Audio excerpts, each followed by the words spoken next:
Third division വാർത്തകളിലേക്ക് സ്വാഗതം. വാർത്തകൾ വായിക്കുന്നത് അശ്വതി. വീട്ടമ്മയെ കൊന്നു കുഴിച്ചിട്ടു. ഒറ്റയ്ക്ക് താമസിച്ചിരുന്ന 48-കാരിയെ അതിദാരുണമായി കൊന്നു കുഴിച്ചുമൂടിയ കേസിൽ അയൽവാസിയായ സുഹൃത്ത് അറസ്റ്റിൽ. പനച്ചമൂട് പഞ്ചാങ്കുഴി മാവുവിള വീട്ടിൽ പ്രിയമ്മതിയെ കൊന്ന് ചാക്കിൽ കെട്ടി വീടിന് പിറകിൽ കുഴിച്ചിടുകയായിരുന്നു. മാവുവിള VS ഹൗസിൽ വിനോദിനെയാണ് വെള്ളറട പോലീസ് അറസ്റ്റ് ചെയ്തത്. അനുജൻ സന്തോഷിനെയും ചോദ്യം ചെയ്യുകയാണ്. മൃതദേഹം കുഴിച്ചിടാൻ സന്തോഷ് സഹായിച്ചെന്നാണ് സൂചന.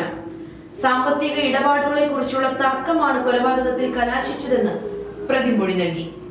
കഴിഞ്ഞ ദിവസം രാത്രി വൈകിയാണ് മൃതദേഹം പുറത്തെടുത്തത്. നെയ്യാറ്റിൻകര DYSP ചന്ദ്രദാസിന്റെ സാന്നിധ്യത്തിൽ പുറത്തെടുത്ത മൃതദേഹം പോസ്റ്റ്മോർട്ടത്തിനായി മെഡിക്കൽ കോളേജിലേക്ക് മാറ്റി. കശുവണ്ടി തൊഴിലാളിയായ പ്രിയമ്മത വ്യാഴാഴ്ച ജോലിക്ക് പോയിട്ട് മടങ്ങിയെത്തിയിരുന്നില്ല. ഭർത്താവുമായി വർഷങ്ങൾക്ക് മുൻപേ വേർപിരിഞ്ഞ് കഴിയുകയായിരുന്നു. മക്കളായ രേഷ്മയുടെയും ചിഞ്ചുവിന്റെയും വിവാഹം കഴിഞ്ഞതോടെ ഒറ്റയ്ക്കായി താമസം. ജോലി കഴിഞ്ഞു വരുന്ന അമ്മ ഇവരെ ഫോണിൽ വിളിക്കാറുണ്ട്.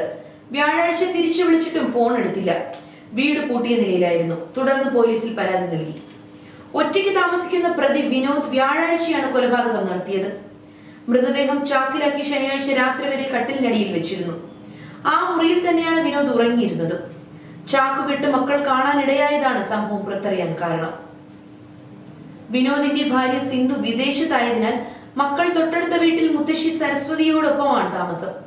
9ാം ക്ലാസ്സിൽ പഠിക്കുന്ന മകളും 3ാം ക്ലാസ്സിൽ പഠിക്കുന്ന മകനും ശനിയാഴ്ച വന്നപ്പോൾ ചാക്കുകെട്ട് കണ്ടിരുന്നു. ഇക്കാര്യം മുത്തശ്ശിയോട് പറഞ്ഞു. രാത്രി അവർ വന്ന് നോക്കിയപ്പോൾ ചാക്കുകെട്ടും സാമ്പ്രാണിത്തിരി കത്തിച്ചു വെച്ചിരിക്കുന്നതും കണ്ടു. കൈ പോലൊന്ന് പുറത്തേക്ക് കാണുകയും ചെയ്തു. വിനോദ മുറിയിൽ ഉറക്കത്തിലായിരുന്നു. ഇന്നലെ രാവിലെ പനച്ചമൂട് ചന്തയ്ക്ക് സമീപമുള്ള പള്ളിയിൽ പോയി വികാരിയോട് പറഞ്ഞു. അദ്ദേഹം ചർച്ച് സെക്രട്ടറിയെ അറിയിച്ചു. വാർഡ് മെമ്പർ ശ്യാമിന് വിവരം കൈമാറി. ശ്യാം വെള്ളറട പോലീസിൽ വിളിച്ചു. CIV പ്രസാദിന്റെ നേതൃത്വത്തിലുള്ള സംഘം സ്ഥലത്തെത്തി. വീട് കഴുകി വൃത്തിയാക്കിയ നിലയിലായിരുന്നു. പരിസരത്ത് രക്തക്കറയും മുടിയും കണ്ടെത്തി. വീടിന്റെ പുറകിൽ മൺവെട്ടിയിരിക്കുന്നത് കണ്ടു. മതിലിന്റെയും ബാത്റൂമിന്റെയും ഇടയിലുള്ള സ്ഥലത്തായിരുന്നു മൃതദേഹം കുഴിച്ചിട്ടത്.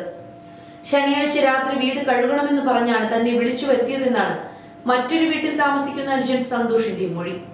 രാത്രിയിൽ മദ്യലഹരിയായിരുന്നതിനാൽ ഉറങ്ങിപ്പോയി. പുലർച്ചെയാണ് വീട് കഴുകി വൃത്തിയാക്കിയത്. മൃതദേഹം മറവ് ചെയ്തത് അറിഞ്ഞിരുന്നില്ലെന്നും മൊഴി നൽകി. മഴക്കെടുതിയിൽ 4 മരണം. സംസ്ഥാനത്ത് 3 ദിവസം കൂടി അതിശക്ത മഴ തുടരുമെന്ന് കേന്ദ്ര കാലാവസ്ഥാ വകുപ്പ്. വടക്കൻ ജില്ലകളിലാകും കൂടുതൽ. മണിക്കൂറിൽ 50-60 കിലോമീറ്റർ വേഗതയിൽ കാറ്റ് വീശാനും സാധ്യത. കർണാടക, ആന്ധ്ര, ഒഡീഷ തീരങ്ങളിൽ ചക്രവാത ചുഴി രൂപപ്പെട്ടതാണ് കാരണം. മലവെള്ളപ്പാച്ചിലും മിന്നൽ പ്രളയങ്ങളും മണ്ണിടിച്ചിലും ഉരുൾപൊട്ടലും ഉണ്ടായേക്കാം. കനത്ത മഴയിൽ ഇന്നലെ 4 മരണം. 2 പേരെ കാണാതായി. കാറ്റിലും മഴയിലും വ്യാപക നാശനഷ്ടം. പലയിടങ്ങളിലും മരങ്ങൾ കടപുഴകി.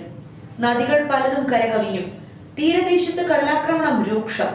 എരുമേലി ചെറുവള്ളി എസ്റ്റേറ്റിന് സമീപം മരം വീണ് സ്കൂട്ടർ യാത്രികനായ തോട്ടം തൊഴിലാളി മുനിയസ്വാമി മരിച്ചു.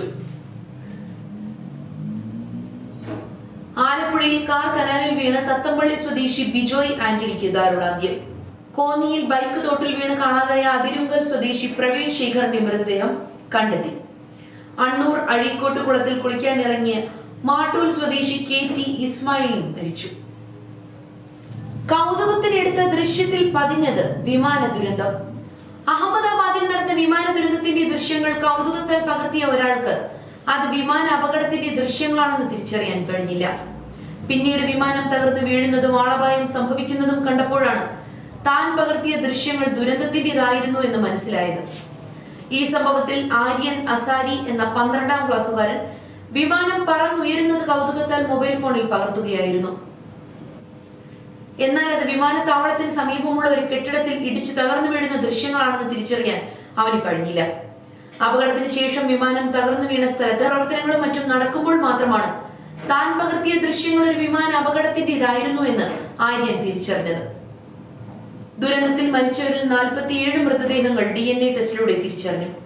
വരും ദിവസങ്ങളിൽ ബാക്കി DNA ടെസ്റ്റ് നടക്കുമെന്ന് അധികൃതർ അറിയിച്ചു. ജപ്തിക്ക് കാത്തു നിൽക്കാതെ അവർ മടങ്ങി.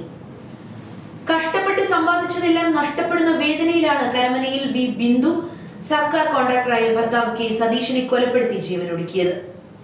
ബാങ്ക് അധികൃതർ ഇന്ന് വീട് ജപ്തി ചെയ്യാനിരിക്കെയാണ് ഒരു ദിവസം മുൻപേ ഇവർ വീട്ടിൽ നിന്നും സ്വയം ഒഴിഞ്ഞുപോയത്. വിദേശത്തുള്ള ഏക മകൻ സജിത്ത് ഇന്ന് മടങ്ങിയെത്തുമ്പോൾ കാത്തിരിക്കുന്നത് അച്ഛനും അമ്മയും ഇല്ലാത്ത വീടാണ്. ബാങ്കിന്റെ കണ്ണിൽ ചോരയില്ലാത്ത സമീപനമാണ് സതീഷിനും ഭാര്യ ബിന്ദു ആത്മഹത്യ ചെയ്യാൻ കാരണമെന്നാരോപിച്ച് നാട്ടുകാർ പ്രതിഷേധിച്ചതോടെ പോസ്റ്റ്മോർട്ടത്തിനായി മൃതദേഹം ആശുപത്രിയിലേക്ക് മാറ്റുന്നത് വൈകിയിരുന്നു.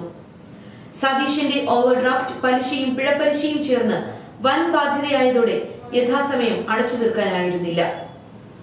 വളർത്തുപൂച്ച ചത്തതിന് കാരണം ജീവനക്കാരുടെ അശ്രദ്ധയെന്ന് നാദിർ ഷാ. പേർഷ്യൻ ഇനത്തിൽപ്പെട്ട വളർത്തുപൂച്ച ചത്തത് സ്വകാര്യ മൃഗാശുപത്രി ജീവനക്കാരുടെ വീഴ്ച മൂലമാണെന്ന് ആരോപിച്ച് നടനും സംവിധായകനുമായ നാദിർ ഷാ കഴിഞ്ഞ ദിവസം ഫേസ്ബുക്കിലൂടെ നടൻ ഇക്കാര്യം അറിയിച്ചതിന് പിന്നാലെ സുഹൃത്ത് പാലാരിവട്ടം പോലീസിൽ പരാതി നൽകി. പോസ്റ്റ്മോർട്ടം റിപ്പോർട്ട് ലഭിച്ച ശേഷം കേസെടുക്കുന്നതിൽ പോലീസ് തീരുമാനമെടുക്കും. എറണാകുളം മാമംഗലത്തെ എറണാകുളം പെറ്റ് ഹോസ്പിറ്റലിനെതിരെയാണ് പരാതി. ആരോപണങ്ങൾ ആശുപത്രി നിഷേധിച്ചു.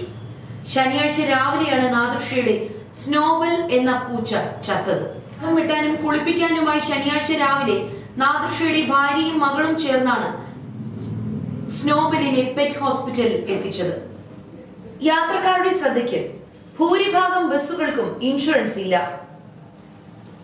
സ്വിഫ്റ്റ് ഉൾപ്പെടെ 5000-ലേറെ ബസ്സുകളുള്ള KSRTCക്ക് ഇൻഷുറൻസ് ഉള്ളത് 1900 ബസ്സുകൾക്ക് മാത്രം. പ്രതിദിനം 4000-4500 ബസ്സുകളാണ് സർവീസ് നടത്തുന്നത്. അതിൽ 444 എണ്ണം സ്വിഫ്റ്റ് ബസ്സുകളാണ്. അവയ്ക്കെല്ലാം ഇൻഷുറൻസ് ഉണ്ട്. പ്രീമിയമായി ഭീമമായ തുക അടയ്ക്കേണ്ടി വരുമെന്ന് ചൂണ്ടിക്കാട്ടിയാണ് മാനേജ്മെന്റ് എല്ലാ ബസ്സുകൾക്കും ഇൻഷുറൻസ് ഉറപ്പാക്കാത്തത്. സർക്കാർ സ്ഥാപനം എന്ന നിലയിൽ ലഭിക്കുന്ന നിയമ പരിരക്ഷയും തുണയായി. ഇൻഷുറൻസ് ഇല്ലാത്ത വാഹനങ്ങൾ അപകടത്തിൽപ്പെട്ട് യാത്രക്കാർക്ക് ജീവൻ നഷ്ടപ്പെടുകയോ പരിക്കേൽക്കുകയോ ചെയ്താൽ കോടതി വിധിക്കുന്ന നഷ്ടപരിഹാരം കോർപ്പറേഷൻ നൽകണം. അപ്പോൾ വിധിക്കെതിരെ മേൽക്കോടതികളെ സമീപിക്കും.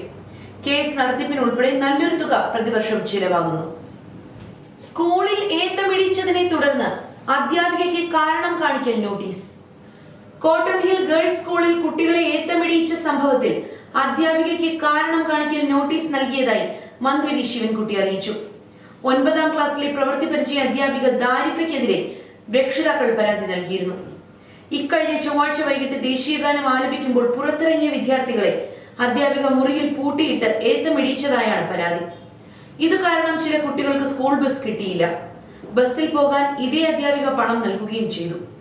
വൈകി എത്തിയതിന്റെ കാരണം അന്വേഷിച്ച രക്ഷിതാക്കൾ സ്കൂളിന്റെ വാട്സാപ്പ് ഗ്രൂപ്പ് വഴി പരാതി ഉന്നയിക്കുകയായിരുന്നു. അധികൃതർ പരാതി മുഖവിലക്കെടുത്തില്ലെന്നും രക്ഷിതാക്കൾ ആരോപിച്ചിരുന്നു. എന്നാൽ പിറ്റേ ദിവസം അടിയന്തര മീറ്റിംഗ് വിളിച്ച അധ്യാപികയ്ക്ക് കാരണം കാണിക്കൽ നോട്ടീസ് നൽകിയെന്നും അധ്യാപിക ഖേദം പ്രകടിപ്പിച്ചെന്നും സ്കൂൾ അധികൃതർ പറഞ്ഞു. +1 മൂന്നാം അലോട്ട്മെന്റിൽ 4000-ത്തിലധികം സീറ്റ് ഒഴിവ്.